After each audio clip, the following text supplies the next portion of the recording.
Today is March 30th. It's a Monday, so we have to give a lot of updates about how the statistics and numbers are. We'll today look at the economic impacts of COVID-19 at the end, after the numbers, both taking care of multiple aspects like science of it, and the economics of it, and how is the disease is going to be contained and stuff like that. So London School of Business has modeled a couple of these aspects, and they have released spreadsheet, and which I'll be sharing with you at the end of the summary. So to start with, I am pretty good. I have been exercising, I have been running around, obeying the social distancing norms, and so mostly I'm sitting at home, working from home. My roommate is also working from home. All my friends are doing really great. My parents in India are doing really great. I talk to them in the morning, so they are like self-isolated. They are sitting at home. My brother, my sister-in-law, and kids are also doing great. So it was Monday, so they are like catching up with their office and stuff like that. They're all like safe, sound, and isolated, but carrying on very well. So that's the main update that I have. Spoke with all of these people. So I'll start with the numbers. So today, as you can see, is the total number of cases has risen to 785,000. 35,814 people have been declared as dead in total today. In total, like that is a cumulative number, all right?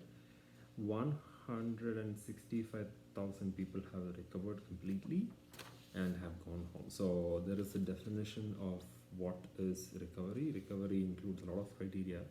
Includes they should not be like having fever, they should not having sickness, they should not having shortness of breath for consecutive days, and little more stringent. And so if you follow all of these criteria, then you can say that you have pretty much recovered from COVID-19. That is when people are sent home. So this criteria of the recovery is like a big number as of now today for us, because they are trying to get this completely under control before they are sending back these people home. So total number of cases by country, I think you can all see. So United States has highest number of recorded COVID cases. Total it is 163,000, and that number is owing to testing. And then in the wake of this testing, Abbott has released less than 15 minutes complete test, so you can get your test starting to end in 15 minutes or less than 15 minutes. So that has been approved by FDA. So now testing has become more easier. So even with the new with the new testing and with everything, so you have 20,353 new cases that is being reported. That is higher than the previous day by at least by 1,000-ish. Yes, in the United States, in the place where I take the data from, the World Odometer had some issues last couple of days in reporting in the United States. I think that still persists. So the numbers from yesterday, I think, are slightly odd, and it's not complete, I guess. So, but they're trying to catch up. I think these numbers are believable, and then they are extremely accurate, I think, based on today's statistics. So Italy is having 101,000 people who were sick. Some people who are recovered. 4,050 newly recorded today. So that is much lesser than previous days. So we have a consoling news from there. Spain, 87,956 in total. 7,846 were tested positive today. That number is going up from the day before. China, as you know, the numbers are reported from the previous day. So 81,439 is the total number of cases, and today's number I could not find it because of some reason. I think their reporting has not been done. Germany has 66,885 cases and 11,000 of them were reported today, and this number is going down from the previous couple of days. So I think the good part is that Italy, the number of cases that are being recognized is like coming down. So that's like hopefully we feel that the trend line is going down. So we might have hit the plateau in the spread. So slowly we will see that same effect following the numbers in the deaths also in coming in a couple of days. Similarly, the case with Germany and also in Spain.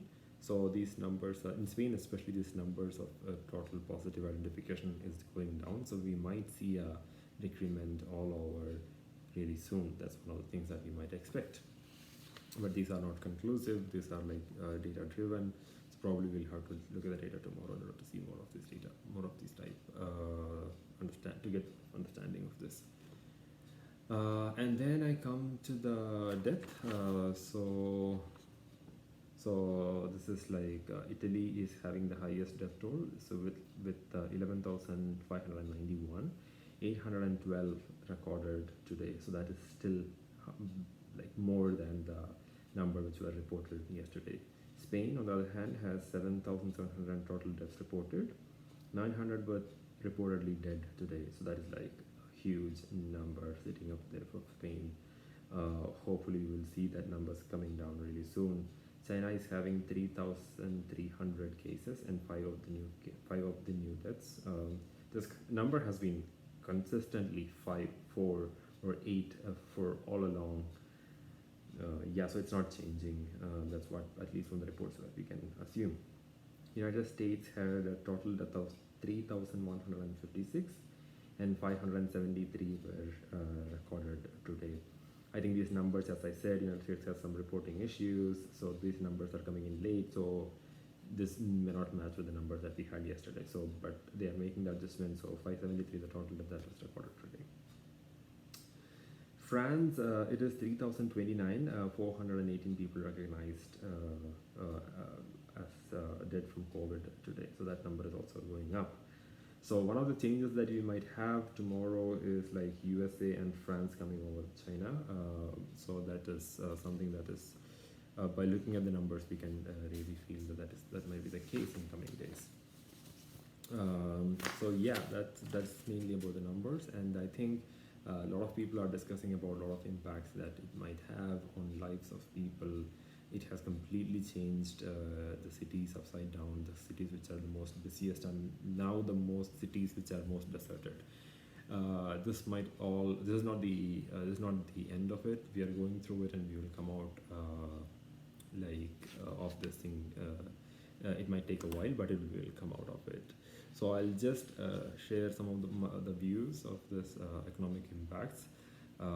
So the main areas that are being affected are the travel industry, the hotel business, the tourism, small scale industries, so oil industries,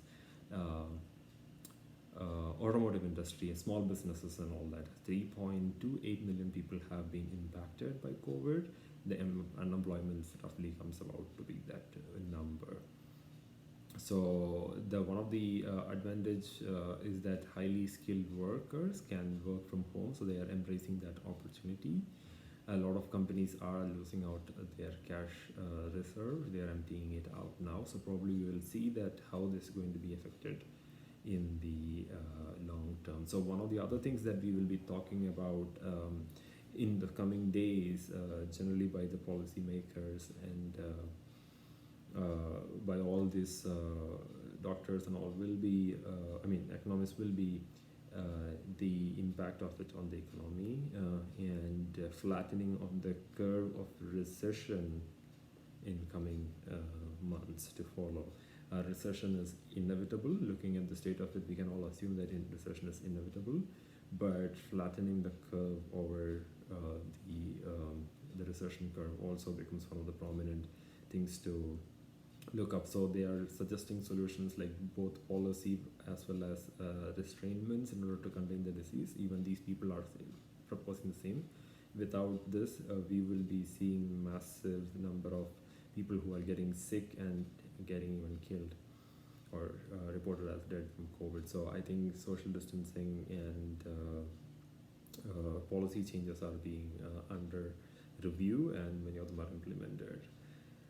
Yes, and then the United States Navy ships has reached New York, and I think they will be taking over some of the patients, like 10,000 people from the hospitals and stuff. So we are. I'm not giving you any updates from Kumo. I think we have updates from Kumo, so I'll cover most of them in a comprehensive manner tomorrow. From President's address, also we have some updates, so probably we'll cover all of them. Mostly, it's like I'm just wanted to tell you that the trend line is becoming very, very clear in United States. The number, they just not tapered yet, and in other parts of the country, in other parts of the world, you have seen some hopeful situation with the curve is flattening out.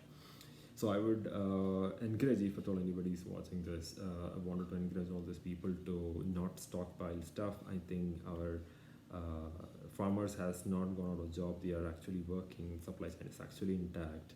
So there is enough of stuff to buy, and based on the demand, we have enough of stuff to supply. But if you do this, if you go in this loop of I have to get stuff in order to feel secure, I think that can trigger a massive purchase, and then it might lead into chaos.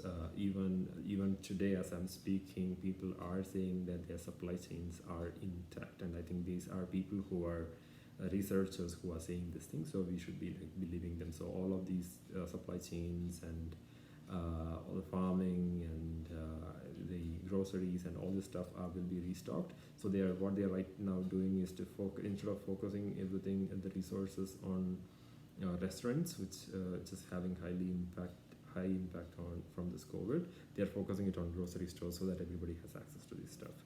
So probably we'll see more measures, and we have to play it day by day. I think we will see more of its effects in coming days. I think we will see some positive signs in less than 2 to 3 weeks. So we will keep watching, and then I'll keep reporting the numbers. Thank you so much.